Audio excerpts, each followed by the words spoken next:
প্রত্যেকটা লগ্নের ক্ষেত্রে ইষ্টদেব বা ইষ্টদেবী যে কেউ আছে, যদি আপনারা সেই ইষ্টদেব বা দেবীকে স্মরণ করে প্রতি মুহূর্তে আপনি নিজের মনের মধ্যে রাখতে পারেন, অবশ্যই আপনার সমস্ত বাধা বিঘ্ন দুঃখ কষ্ট থেকে আপনি ধীরে ধীরে রক্ষা পেতে পারেন।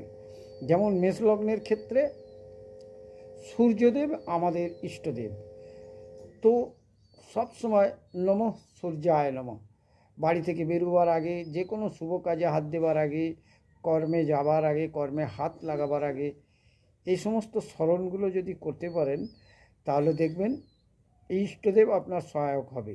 বিষ লগ্নের ক্ষেত্রে গণেশ, তো কী বলবেন? ওং গাং গণেশায় নমঃ, ওং গণপতয়ে নমঃ। মিথুন লগ্নের ক্ষেত্রে মা লক্ষ্মী, নমঃ লক্ষ্মী মাতায়ে নমঃ। সিংহ লগ্নের ক্ষেত্রে নারায়ণ, নমঃ নারায়ণ নমস্তুতে।